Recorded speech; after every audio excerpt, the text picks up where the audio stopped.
Whenever an inventory is put together, whether it's done externally or internally, of course, there are critical elements that have to go into it.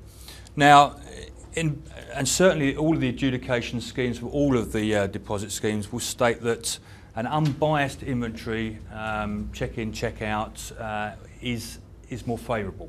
However, certainly it won't be thrown out if it's not.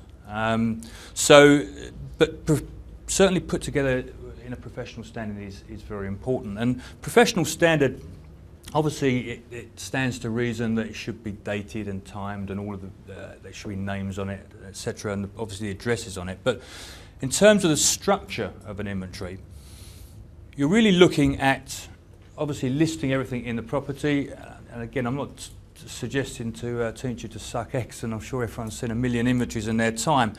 But there are plenty of poor inventories around, and listing the item and its quality, and of course, most importantly, is the condition of the item as well. And of course, the standard stuff that goes into inventories as well, meter readings, serial numbers, etc., which often get picked up at check-ins and check-outs as well. But one of the critical elements that certainly come to light over the last few years is the issue around photographs. Now, photographs, certainly in the early days of inventories, and when digital photography first came in, everyone used to clip them at the end of your reports, you know, and they're just a raft of photographs just to support the inventory. Of course, one of the big problems with that is that you know, whoever's making the decision, it's very difficult to determine what those pictures relate to.